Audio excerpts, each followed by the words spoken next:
40 minutes. Schauen, wir haben hier auch einige sehr erfahrene Athleten, die weit über sie. Matti, go, go, go, go! Na gut, dann nennen wir es.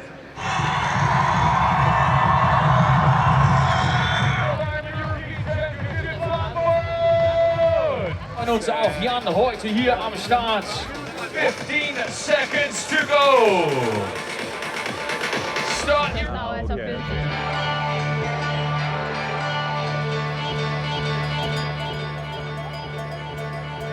Good luck to all our athletes. That's the start of the race for athletes. Enjoy the journey.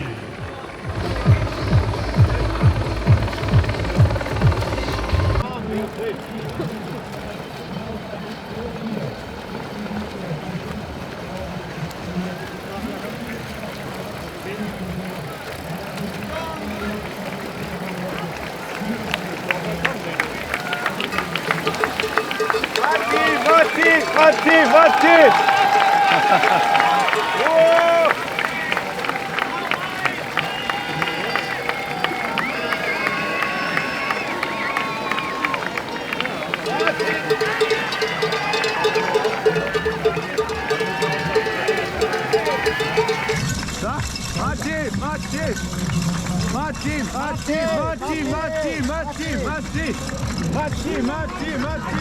Matti! Yes, Matti! Woo! Matti!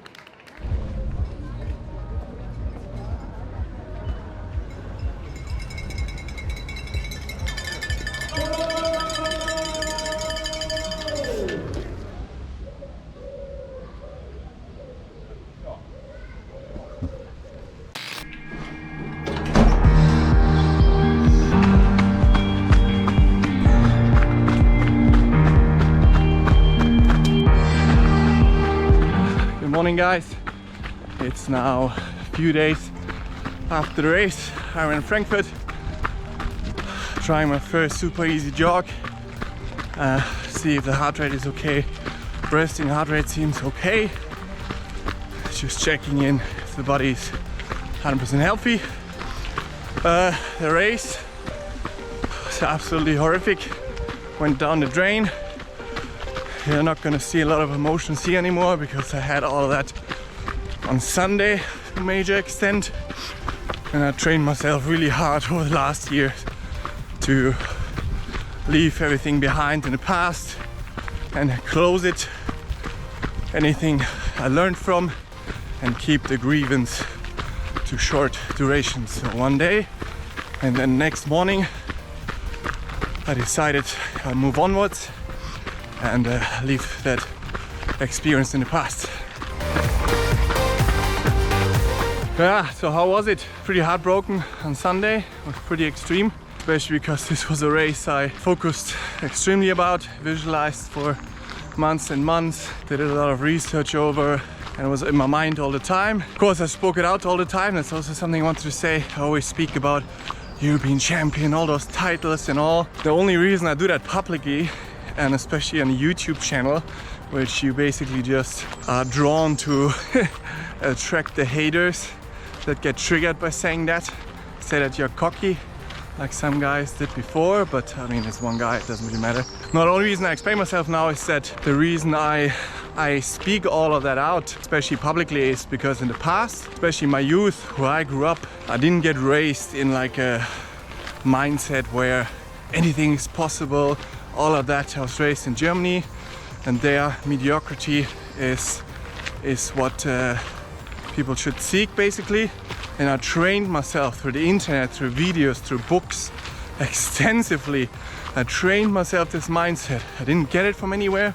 I trained myself to get that mindset. The reason I speak it out, and I have to probably find a middle ground, how much I speak it out on camera and all that, because people get snippets of me and get maybe a wrong impression. I mean, I don't care what anybody thinks about me, but so yeah, I speak out the goals and all of those things so clearly, and also just before. First and foremost, the only reason is I do that for me. I do that to enhance my self-belief, because in the past I didn't even dare to speak out those goals in my brain, even to myself, and nobody would hear it.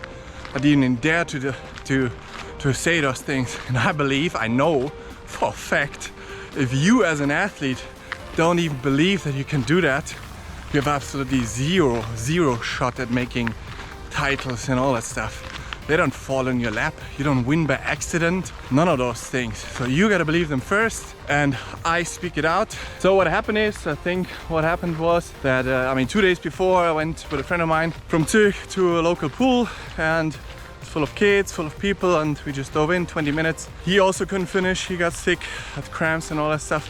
I only had cramps in the water, but otherwise I was just completely flat. From the start, recovery watts, and had nothing and couldn't even finish the event, not even in the training shuffle zone 1. So I definitely caught a bug or something, but you're not watching this video to hear about all those sob stories. I certainly wouldn't. I wouldn't want to see that shit. So I'm not interested. If I watch something, I'm not interested in someone giving explanations and giving reasoning and all that stuff. So I caught a bug, some crap last minute. Unlucky, I would say, because my immune system was good. So yeah, but doesn't matter. So let's go through the race. Certainly I wouldn't want to watch someone that stacks up a bunch of excuses, and I'm not going to do that either. So what happened was, just before the race, I think I felt pretty normal. I mean, the days before you're anyways nervous, right? You're super excited and nervous, and I try to block out anything. Maybe you feel something in the foot while you run. It's just your nervous system primed. I mean, I went into the swim, did the warm-up, everything before, normal as always, and yeah, just jumped into the swim. First 500, everybody went pretty hard, and I just did a normal thing. I already knew a couple of guys were just flying ahead. Then I thought, oh fuck, what's going on? Do I have a really bad day? But then after 500 meters, a lot of people popped already and exploded. Kept swimming until 1,500. Then it's an Australian exit. Then I already noticed, ooh, you're pretty tired. I don't think I overpaced it, but I don't know, I just felt like pretty tired already before entering, going to the Australian exit thing. Yeah, somebody asked us what about cramps, but I think that one was pretty easy to figure out because it did have cramps before in a wetsuit, in the calves mainly, and that was pretty sure the low back, because you're not used to swimming in a wetsuit enough, and then you kind of hang through and lose the tension. And that is for sure something I learned from this race, that I have to do more wetsuit swimming even, especially over longer distance and race paces, like 4 to 5 times 10 minutes race pace. Because 20-30 minutes you can hold it really well, the tension in the wetsuit. But after a while you just lose the tension, and then kind of you can irritate the nerves in the low back and yeah, get cramps. But I think I just got the cramp, also something I wasn't used to. Australian exit, oh wait a second, I think I had a cramp before the Australian exit. I'm not even sure anymore. But for sure after Australian exit, and then you just use the calves and stuff, so I think, yeah, I don't know, got a cramp there. Had to stop twice to stretch a little bit in the water. Of course not ideal, but yeah, overall came out. It's just a swim, a few minutes, and yeah. But then coming out of the swim, and I swam a lot, right? I swam 5-6 times a week, 8K swims, all of that stuff. So 3.8 is normally not a big deal, but came out of the water, and there I was already running up that hill. I was already felt like walking. So there I had the first hint of maybe something isn't right, but I ignored it. Of course, in the race you have to ignore all emotions on that front. I hopped on the bike. From there, yeah, just first 50 minutes I thought, okay, it's okay if your power isn't there, or like if your legs don't feel so good. I popped caffeine quite early. It can sometimes open up the legs, and yeah, an hour in I was still like pedaling 200, 220 watts, 200, something like that. At some point even 180, and the legs were hurting, and the whole body was hurting. I thought, what is going on? I smashed some cola, and then 90 minutes in, it still wasn't there. It was going backwards, even on hills. When you sit up, normally you're so tapered and fresh, and I really tapered well the week before and everything. I'm not overtrained in there, tired legs or anything like that. Then 90 minutes in, legs are still gone, I'm going backwards. At that point I realized, okay, something isn't right. But then I thought, hey, you trained for this, you made I mean, any times of performance was out the window by that point. I knew that nothing came. Then I thought, hey, you can make this a sightseeing tour. You paid for this event, make this a good training day. Your family came, everybody came to watch. You had so much support also from you guys, so much positivity. And I always want to finish, right? Always want to finish. That's the #1 goal in Ironman. Even as a pro, I mean, I know some people say later it's tactical and blah blah. But I think if you commit to a race, there might be stupidity to it to finish it, because maybe a week later you have a good race and you win. But I grew up in the age group ranks, and I always want to finish the event. That's the number one goal. And yeah, so I thought, hey, can you make it a training day? 90 minutes in, kept drinking cola, just I don't know, to revive the body in any way. But then after 2.5 hours, I think 70k, I thought, fuck, how am I gonna go back to town to 90k mark, or a bit more, 100k I think. How am I gonna get back there? And then I realized, oh my god, you're in deep shit.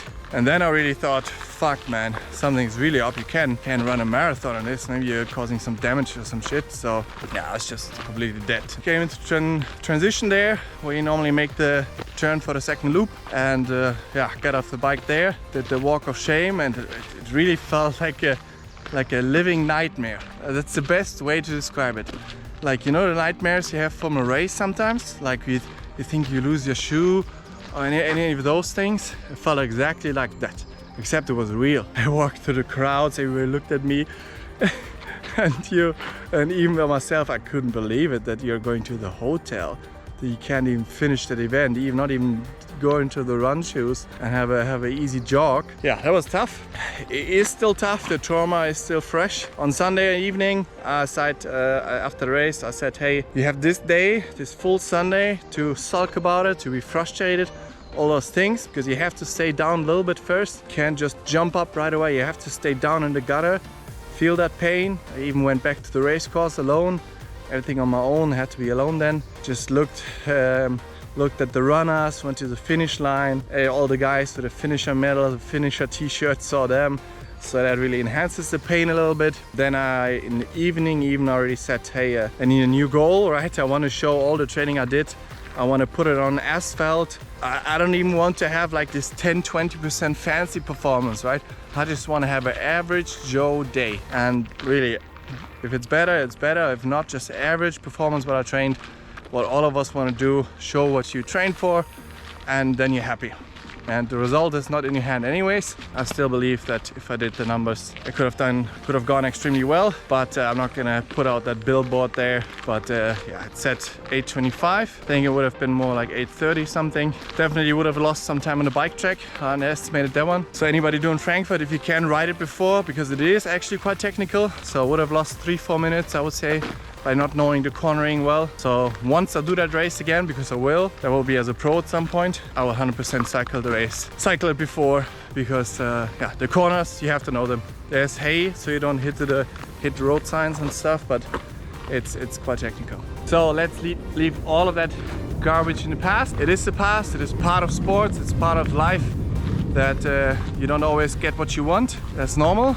Even if it stings, you have to keep getting back up. So that's why right away in the evening pulled out my credit card and paid even more to Ironman, which is of course great feeling.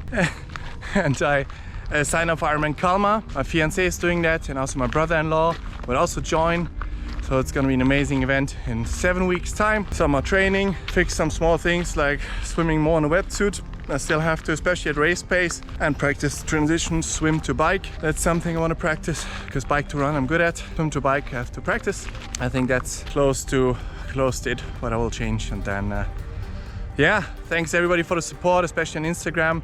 So many nice messages, it really means a lot. I mean, if you're down at the bottom, it's nice to have that support network. Of course, people that support you in that way, because if you're doing well, if everything is good and you get congratulations, is one thing, but if they all support you when you're at the gutter and when you put yourself out there publicly like I do, you're of course open to other people criticizing, which is okay, that's part of it, but also to failure, to massive failure.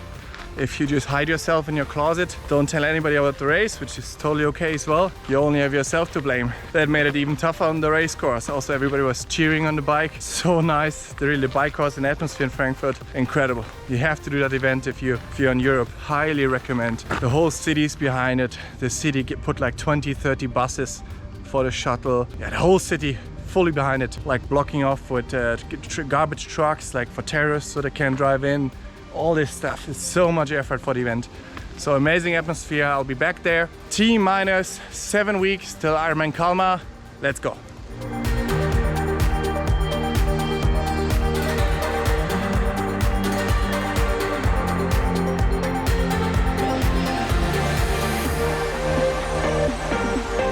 guys, I hope you enjoyed the video. You can really help me out if you like and subscribe, push your notification bell, comment below what you want to see next, and I see you in the next video.